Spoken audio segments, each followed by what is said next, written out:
Hello everyone, I welcome you all to my channel, which is Teachers Compass, where I'll be taking the concepts of B.Ed, DLED, English and SST, which will be NCERT based. So in this video, we are going to continue with another types of nouns.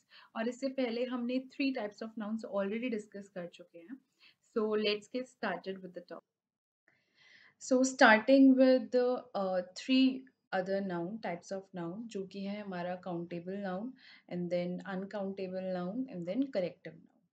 So हम इसके examples देख लेते हैं पहले, then we will move on to our definitions. So countable noun basically क्या है कि जिसे हम इस यही word ले लेते हैं count. सो काउंट का जनरल मीनिंग इज कि गिनना, गिनती करना. ठीक है, तो वही काउंटेबल नाउन का डेफिनेशन हो जाता है. As simple as that. आप काउंटेबल नाउन को गिनती में गिन सकते हैं, मतलब उसकी गिनती कर सकते हैं. मतलब एक है कि दो है कि तीन है, चार है, पाँच है, छः है, वट एवर इट इज. ठीक है, अब हम पहले एग्जाम्पल लेते हैं हॉर्स. अब हम हॉर्स को काउंट कर सकते हो. ठीक है, 1 हॉर्स, 2 हॉर्सेस, 3 हॉर्सेस, 4 हॉर्सेस. ठीक है, और इसमें जो काउंटेबल नाउन होता है, इसमें हम लोग सिंगुलर भी यूज करते हैं नाउन्स और प्लूरल भी यूज करते हैं. जैसे अभी मैंने बताया कि हॉर्स, अगर 1 है तो वो हॉर्स ही रहेगा और 2 हो जाएंगे तो फिर हॉर्सेस हो जाएगा. ठीक है, देन अगेन बुक. बुक को भी हम काउंट कर सकते हैं, 1 बुक, 2 बुक्स, 3 बुक्स, ऐसे करके. देन आ जाता है हमारा women. Women again it is a singular noun. क्यों? क्योंकि यहाँ पे स्पेलिंग चेंज है, MEN है. जब भी WOMEN होगा तो वो सिंगुलर नाउन होगा और इसका प्लूरल हो जाएगा विमेन, MEN आ जाएगा. Clear? Then a glass of water. Now आप सोचोगे कि क्योंकि वाटर तो हम काउंट नहीं कर सकते, पानी को आप कैसे काउंट करोगे, लेकिन जब वाटर एक ग्लास में है तो हम ग्लास को तो काउंट कर सकते हैं ना. सो ज्यादा फोकस इस पे ग्लास पे हो रहा है. A glass of water, so we can count the glasses. तो ग्लासेस कैसे हो जाएंगे? 1 glass of water, 2 glass of water, 3 glasses of water. ठीक है, then mangoes, again you can count the mangoes. Again you can pen, also you can count the pens. ठीक है, then uncountable noun is completely opposite to countable nouns. So uncountable, जो हम count कर पा रहे थे उसको हमने बोला काउंटेबल, जो हम काउंट नहीं कर पाएंगे उसको हम बोल देंगे uncountable. As simple as that. ठीक है, तो मनी. अब आप बोलोगे कि मनी को तो हम काउंट कर सकते हैं, बट हमको स्पेसिफिक होना है while we are learning about uncountable noun. कैसे? कि हमको वर्ड पे फोकस करना है. मनी की कुछ यूनिट्स होंगी, जैसे कि डॉलर हो गया, उसका रुपीज हो गया, यूरो हो गया, ये इसके थ्रू हम मनी काउंट कर सकते हैं. लेकिन अगर मैं आपको बोलूं 1 मनी, तो आप सोचोगे कि 1 मनी तो कुछ भी नहीं होता है. 2 मनी, 2 मनी भी कुछ नहीं होता है. तो हमको क्या करना है कि हमको ना वर्ड्स पे फोकस करना है, रादर देन हम उसका एक होल आइडिया निकाल रहे हैं कि मनी मतलब पैसा, पैसों को तो काउंट कर सकते हैं. ऐसा नहीं है. आप बोल के उसको देखो कि क्या हम ऐसे बोलते हैं 1 मनी, 2 मनी? नहीं. हम कैसे बोलते हैं? 1 रुपीस. ठीक है, $1 ऐसे करके बोलते हैं. क्लियर है? अगेन सॉल्ट, सबको पता है हम काउंट नहीं कर सकते हैं सॉल्ट को. फर्नीचर. फर्नीचर, सपोज करो फर्नीचर, आप अगर बोलोगे कि we can count the furniture क्योंकि उसमें तो चेयर है, टेबल है एंड ऑल दैट, तो 1 चेयर, 2 चेयर, इतना सारा फर्नीचर है. पर अगेन हम लोग ऐसा नहीं बोलेंगे कि 1 फर्नीचर. ठीक है, हम इसमें कैसे बोलेंगे कि सपोज करो ये एक चेयर है. ठीक है, ये एक टेबल है, ये एक अलमीरा है.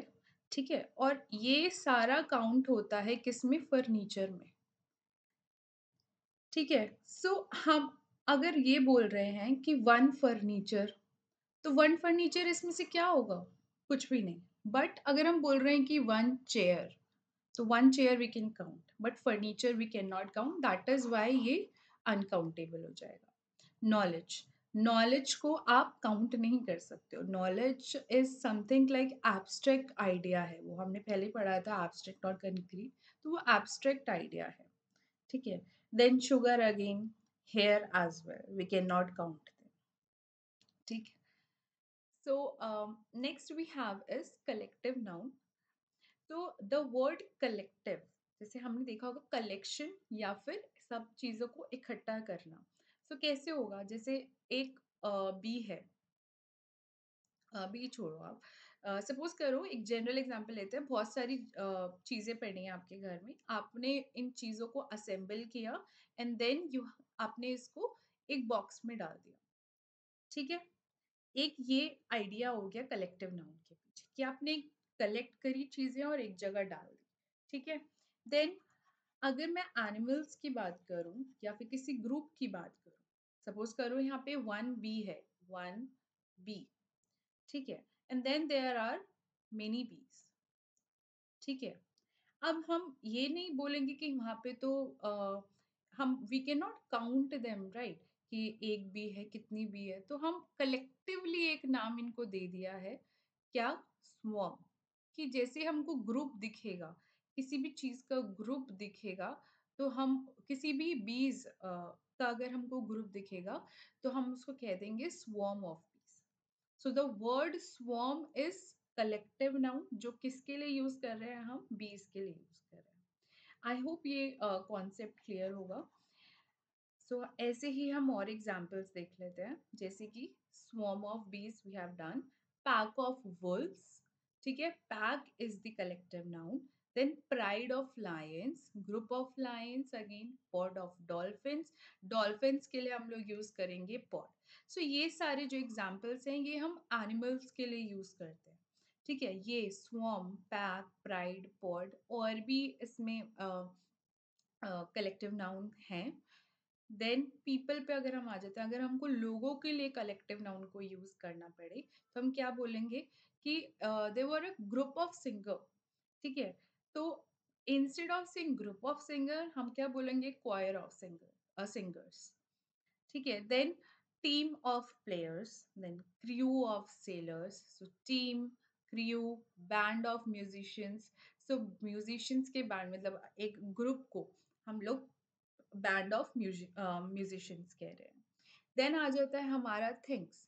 सो थिंग्स जो हमारी चीजें हैं, जैसे कीज, मतलब हम बोलते हैं ना कि चाबियों का गुच्छा, so that is our bunch of keys. Then bouquet of flowers, the guldasta, then range of mountain, हम बोलते हैं mountain ranges, so again range of mountain, bouquet, then bunch, they all are collective noun. Again the cluster of stars, हम पढ़ते हैं एक जैसे in the galaxy we have एक group बना रहता है कभी कभी दूर दूर स्टार्स का, तो हम बोल देते हैं कि ये क्लस्टर्स ऑफ स्टार्स है, ठीक है, ग्रुप ऑफ स्टार्स, ठीक है। आई होप ये क्लियर होगा।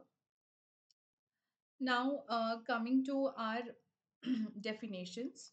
सो कलेक्टिव नाउन का क्या डेफिनेशन हुआ, ग्रुप ऑफ पीपल, किसी भी लोगों का ग्रुप, एनिमल्स का ग्रुप, थिंग्स का ग्रुप, हम एज अ सिंगल यूनिट उसको एड्रेस करेंगे। सिंगल यूनिट कैसे हुआ, सपोज कि जैसे हमने स्वॉर्म ऑफ बीस पढ़ा, तो स्वॉर्म जो है वो एक सिंगल यूनिट है, जो कि ये बता रही है कि हम कह रहे हैं कि ग्रुप ऑफ बीस, ग्रुप ऑफ बीस, ठीक है।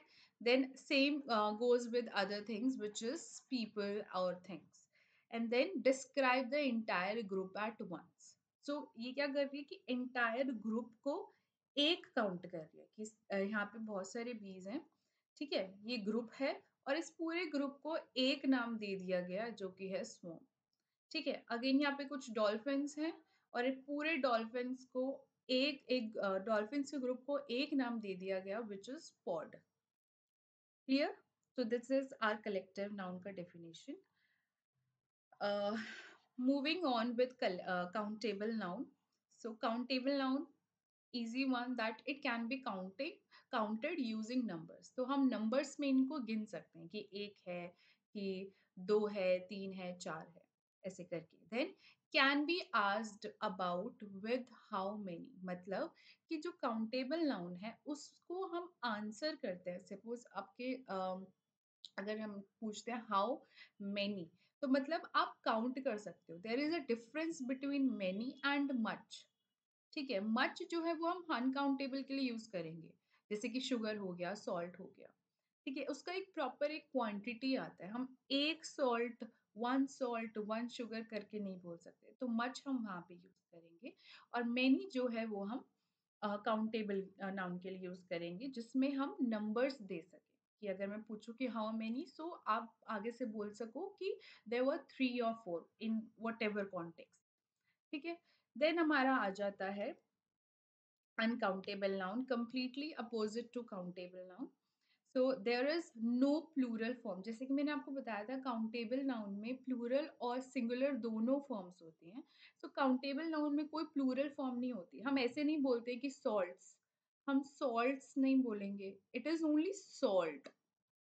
ठीक है, ये गलत है and this is the right one, है ना। तो इसमें कोई प्लूरल फॉर्म नहीं होती है। इट आंसर्स हाउ मेनी, कि कितना है, मतलब उसका क्वांटिटी कितना है। ठीक है, जैसे 1 किलो, 2 किलो, ऐसा करके। A noun that cannot be counted as individual unit। individual unit वही, जैसे कि मैं आपको स्टार्टिंग में बताया कि salt ये एक individual unit है। ठीक है, one salt we cannot count, but we can count one apple। तो one apple is one single unit, तो ये countable हो जाए। सो आई होप आपको नाउन थोड़ा बहुत समझ में आया होगा। सो I'm ending over here. So see you in next video with a new topic. Thank you.